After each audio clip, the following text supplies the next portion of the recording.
Yang ketiga, apa yang membuat kita bisa mencintai baginda lebih lagi? Mencintai keluarga baginda. Makanya kita ihtiram kepada keturunan baginda yang kita sebut habaib.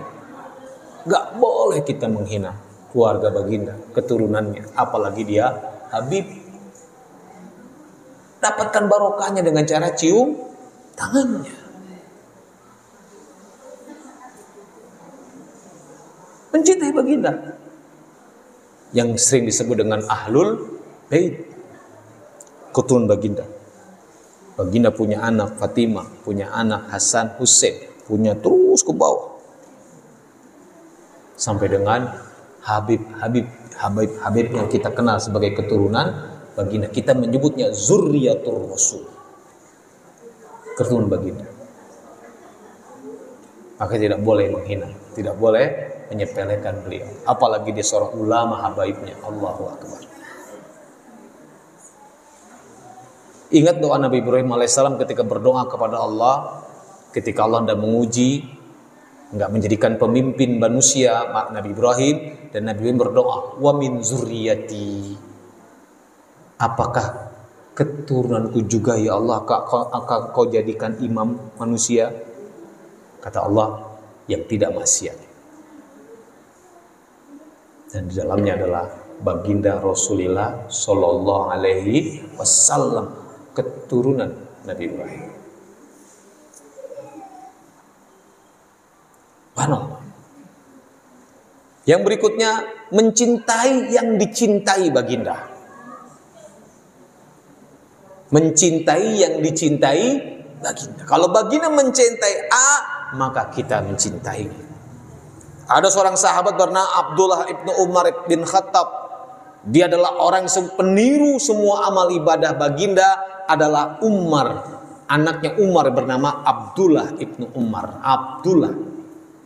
Bahkan langkah kaki baginda di situ diinjak, dia ikuti langkah itu. Bahkan ada pohon dan pohonnya sudah ditebang, baginda jalan pohon itu selalu nunduk supaya nggak kena ke pohon. Walaupun pohon ditebang, Abdullah Ibnu Umar masih menunduk karena baginda lewat situ dan menunduk dia walaupun pohonnya sudah ditebang. Subhanallah. Cara tidur baginda, koma tidur baginda, menghadap miring, tangannya mungkin biar apa? Biar sing siremen. Biar apa? Biar bangun malam. Karena sing siremen mandi urang diurut-urut leungit sare deui tak urang gitu. Harusnya apa? Wudu, salat malam. Aing mah euy cangkel. Tidur. Kenapa? Lihat jam 1 alah penting kene rep deui. Allahu Akbar. Bahkan gak sedikit orang tidurnya motahnya awal tidur mah kieu, bismika Allahumma ayah wa bismika, bangun ke skill gitunya. Wajar itu tenang naon.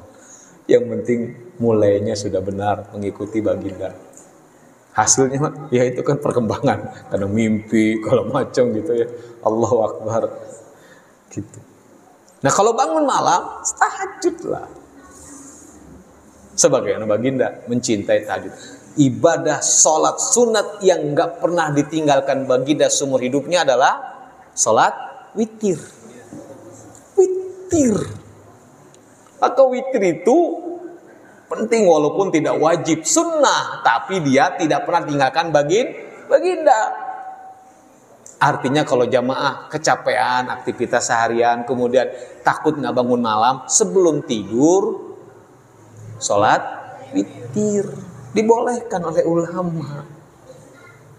Tapi kalau nanti bangun malam, sholat tahajud tanpa witir, karena witirnya atos. Tapi kalau yakin bangun malam seperti Abu Bakar As-Siddiq, dia selalu seperti Umar bin Khattab, dia selalu witirnya diakhirkan. Karena selalu bangun malam. Sementara Abu Bakar As-Siddiq kadang-kadang dia witirnya sebelum tidur, takut nggak bangun malam. Gitu. Ada contoh-contoh semua. Siap jamaah masjid? Nama masjid naon teh, Kang? An-Nur. An-Nur, Masjid An-Nur siap? Tidak meninggalkan witir? Sebagian baginda mencontohkan, insyaallah siap? Siap?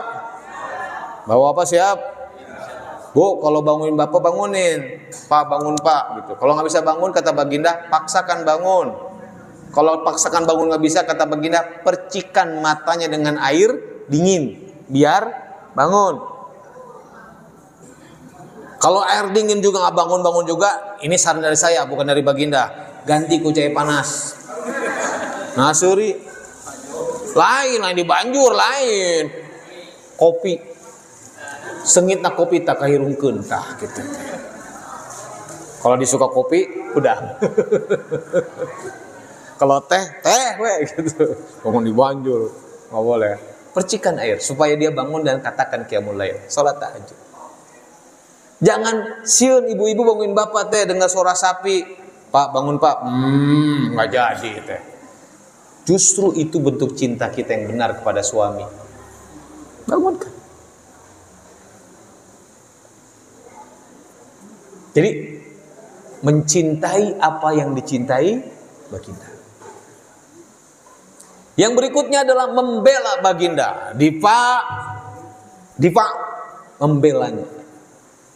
Yang diva itu kata-kata benteng, membelanya. Jadi kalau baginda dihina, kita marah. Cuman marahnya dengan konstitusional hasilnya sesuai dengan peraturan. Jangan sampai kita melakukan perbuatan-perbuatan yang merusak. Ada aturannya semua. Gitu.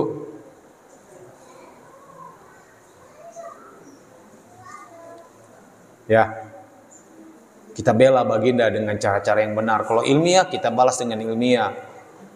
Gitu. Boleh nggak kita datangan? Kita mangga, selama tidak melakukan hal-hal yang tidak disukai oleh baginda. Gitu.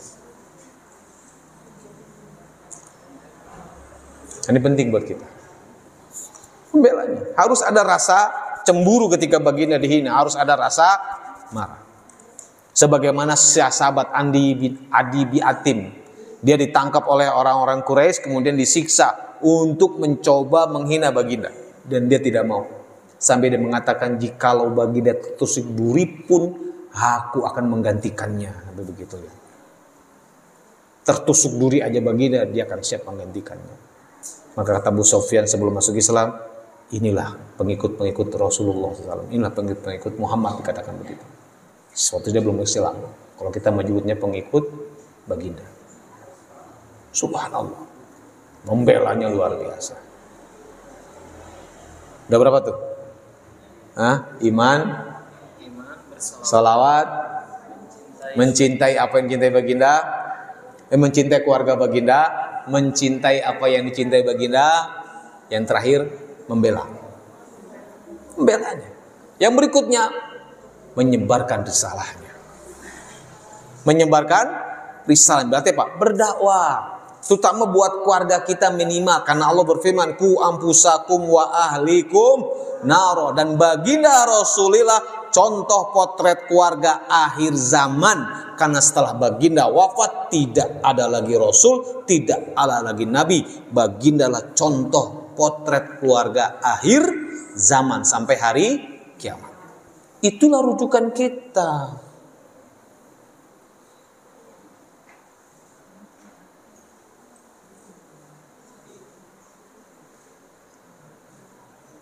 Jadi seorang istri sekarang ini banyak yang tidak mencontoh baginda. Ketika baginda Isra Mi'raj untuk mendapatkan perintah sholat diperlihatkan oleh neraka. Dan ternyata di neraka paling banyak wanita. Ditanya oleh baginda kepada malaikat, kenapa wanita paling banyak? Disebutkanlah wanita yang masuk neraka itu kebanyakan wanita 3 katanya. Yang tidak bersyukur dengan adanya suami. Yang kedua, suaranya lebih tinggi dari suaminya. Yang ketiga, tidak taat sama suaminya. Dan ini kenyataan di akhir zaman banyak sudah yang kayak begitu. Bu, kenapa bawa betah di luar di rumah kepada di imah? Karena di luar di rumah suaranya lebih lembut daripada di imam. Bapak, Bapak.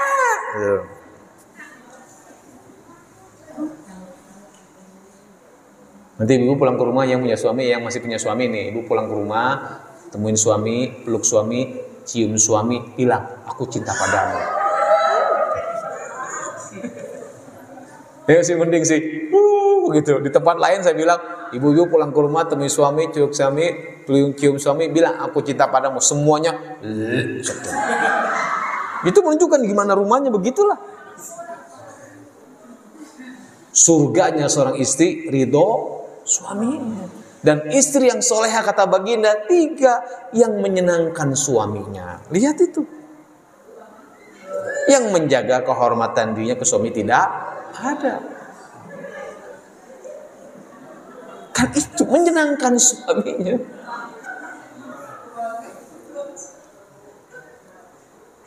Siapa ya pulang ke rumah gue? Bilang ke suami apa? Bawa nggak usah, bawanya mah atau. Allahu Akbar. Suatu saat baginda teh pulang ke rumah Siti Aisyah mau makan malam. Ternyata Siti Aisyah nggak ada uang, nggak ada makanan, yang ada cuma cuka. Rasul makan cuka, minum cuka. Kata Rasul, makanan yang paling nikmat hari ini adalah cuka. Maksudnya apa? Menghibur Siti Aisyah yang hanya menyediakan cuka karena emang gak punya. Mau ngurang secoba bapak, mungkin itu kumata. Nggak iya gua, kemana wahai teh? Allah Akbar, baginda lembut pada istri-istrinya. Suatu saat ketika lagi ngumpul dengan sahabat terkemuka Abu Bakar, Umar, Utsman, tiba-tiba datang seorang pembantu bawa sop kambing dari Sofia, istri Rasul yang lain. Siti Aisyah menghadap itu melihat dari siapa ini? Dari Sofia, langsung ditumpahkan sop di depan para sahabat.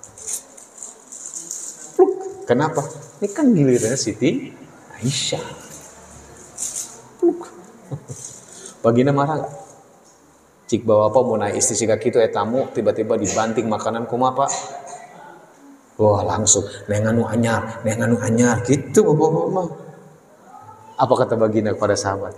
Lihat, ibumu lagi marah, lagi cemburu. Subhanallah, selesai. Akhirnya Siti Aisyah malu dan minta maaf.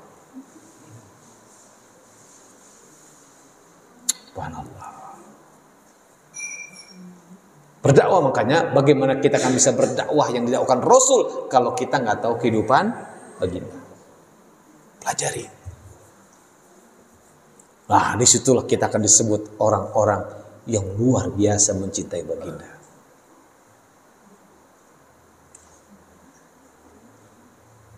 Ya, berdakwah. Makanya kata Allah, kuntum khairu ummat ukhrijat linnas ta'muruna bil ma'ruf wa tanhauna 'anil munkar. Kamu adalah umat terbaik yang menyuruh kepada kebaikan, mencegah kepada mungkar. Apa itu? Dakwah. Wa tu'minuna billah, dan beriman kepada Allah. Dan baginda sepanjang hidupnya berdakwah. Begitu sudah selesai risalahnya, wafat baginda. Maka ketika mendapat surat iza jaa nasrullahi wal fath wa ra'aitan nas yadkhuluna fi dinillahi afwaja fasabbih bihamdi rabbika wastaghfir innahu kana tawwaba. Satu sahabat menangis mendengar surat ini. Siapa dia? Abdullah bin Abbas, saudara sepupu baginda, anak pamannya. Kalau orang lain bersuka cita dengan ini kemenangan kita, idza jaa nasrullahi wal fath wa ra'aitan nasa yadkhuluna fi dinillahi afwaja fasabbih bihamdi rabbika wastaghfir innahu kana tawwaba. Ayat kemenangan, nama surat juga An-Nasr, kemenangan. Bergembira sahabat. Satu sahabat yang dia menangis, Abdullah ibnu Abbas. Ditanya oleh Abu Bakar, kenapa kau menangis? Aku sedih karena tugas baginda sudah selesai. Dan kalau selesai, berarti baginda sebentar lagi akan wafat.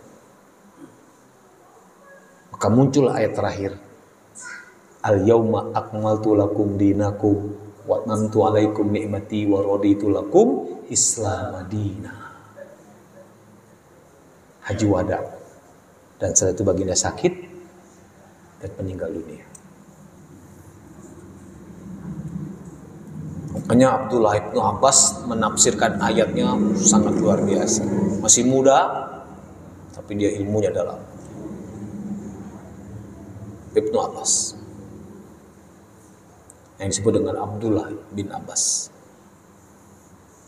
Barulah sahabat ketika diingatkan oleh Abdullah bin Abbas pada menangis akan berpisah dengan baginda. Dan subhanallahnya ya, wafatnya baginda tanggalnya sama dengan kelahiran baginda. Tanggal berapa? 12 Rabiul. Dan kita fokus bukan pada kematian baginda, tapi kepada kelahiran baginda. Agar apa? Agar kita punya spirit semangat yang tinggi terus sampai dengan wafatnya kita. Karena kita mencintai baginda. Kalau duka, maka akan bersedih terus. Kalau udah bersedih terus, ujung-ujung apa? Gak mau keluar rumah, gak mau ngapa-ngapain. Betul? Coba perhatiin ketika ada suami dicintai meninggal dunia, hidupnya hilang separuh, gak ngapa-ngapain dia. Kenapa? Suami udah gak ada. Padahal ketika orang dicintai meninggal, ya kesedihan kelebihan itu bukan menangisi orang yang meninggalnya, tetapi dia menangisi dirinya sendiri. Sok coba perhatiin, dengar ceritanya, coba perhatikan. Ketika ada anak, bapaknya meninggal, "Bapak, nanti saya sama siapa?" Tuh lihat. Nangisin siapa dia? Bapak atau dirinya? Dirinya. "Bapak, nanti saya kumaha. Bapak nggak ada." Coba dengar aja.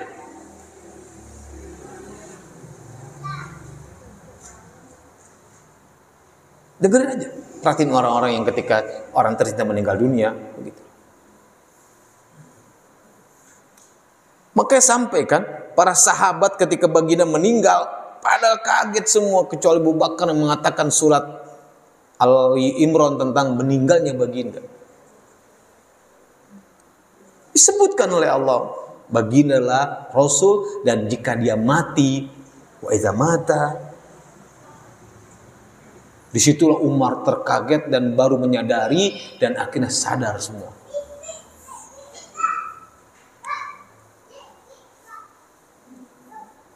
Makanya subhanallah, Allah punya rencana luar biasa. Wafatnya baginda dengan lahirnya baginda tanggalnya sama, 12 Rabiul Awal, dan umatnya fokus kepada kelahirannya. Biar apa? Spirit semangatnya terus mengamalkan baginda. Allahu Akbar. Nah, makanya jamaah rahimakumullah, sesuai dengan namanya An-Nur, mudah-mudahan baginda juga disebut An-Nur juga, sebagai cahaya yang Allah berikan pada kita semua untuk mengantarkan kita menuju surga Allah. Karena bagindalah pemimpin kita, bagindalah yang membimbing kita ke depannya dengan sunnah-sunnahnya, insya Allah. Siap? Kita mulai? Siap, insya Allah. 1, beriman kepadanya. 2, bersalawat. Malaikat aja dan Allah saja bersalawat, dan Allah perintahkan kita selalu bersalawat, sallu gitu. Bahasanya perintah itu bentuknya, sallu, bersalawat. Ya alladzina amanu sallu alaihi wasallimu taslima. Bersalawatlah, perintah Allah itu. Ya. Mencintai keluarganya. Jangan pernah kita menghina keturunan baginda, jangan. Walaupun kita sekarang mendengar banyak Habib-Habib dihina, dikriminalisasikan, kita jangan ikut-ikutan. Yang keempat, mencintai apa yang dicintai baginda. Kalau Rasul suka itu, sukalah kita. Karena buat pahalanya luar biasa. Gak ada sunnah-sunnah Nabi itu yang menjaga kita. Semuanya adalah menyelamatkan kita. Contoh makan. Kata baginda, makan ketika lapar, berhenti sebelum kenyang.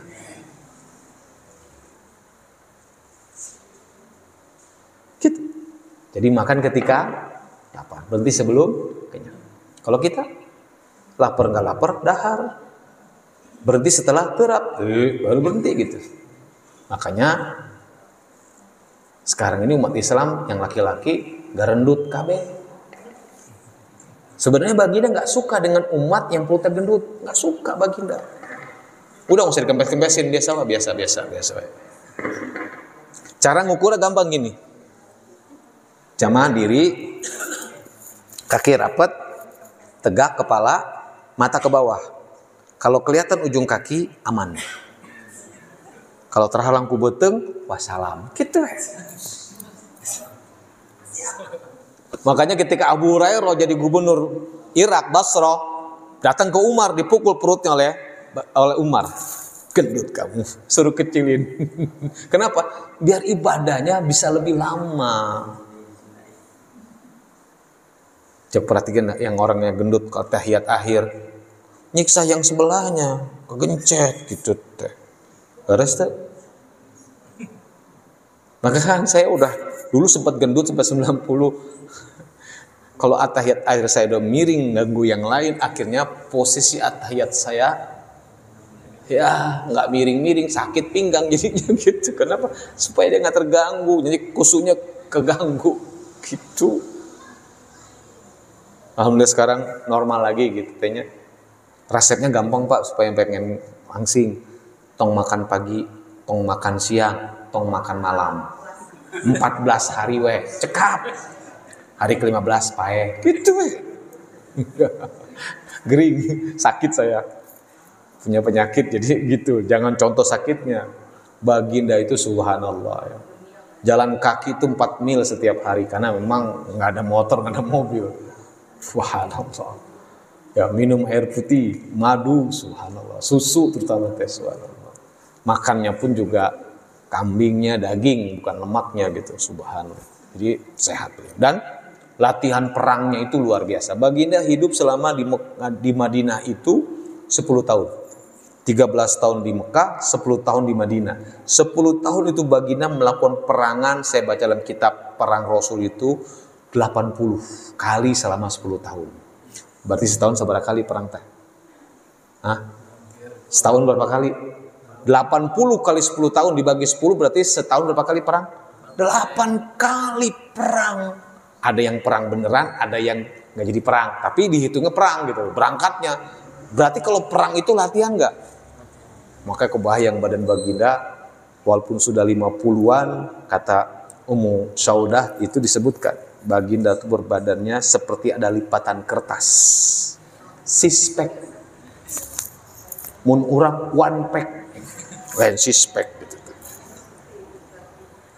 Rata antara dada dengan perut baginda, rata.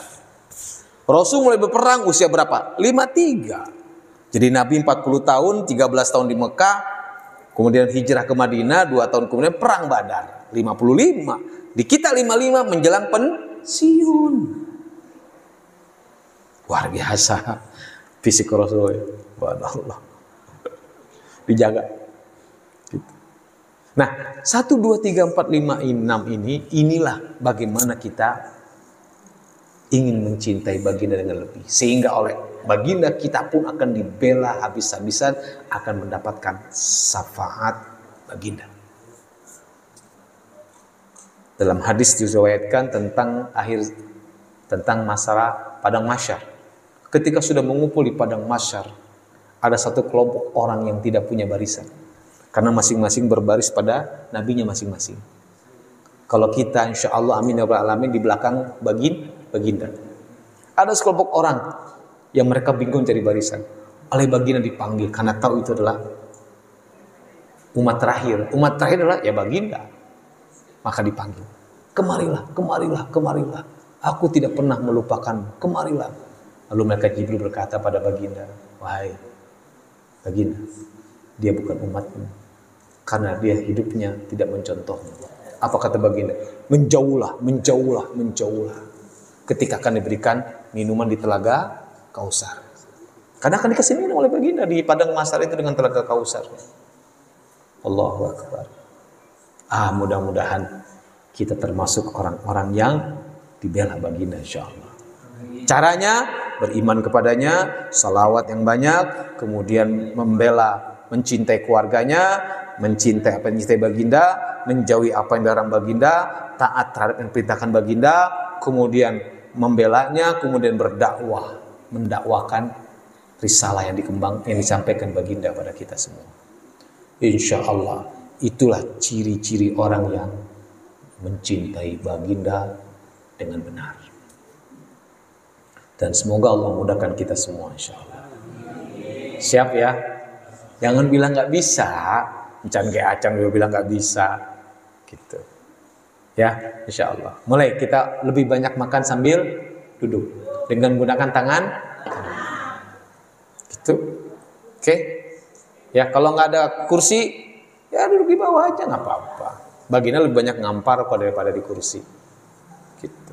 Dan sunnahnya pakai sendok, pakai tangan. Kalau sop, diuyup sendok, hari sop mau pakai diuyup.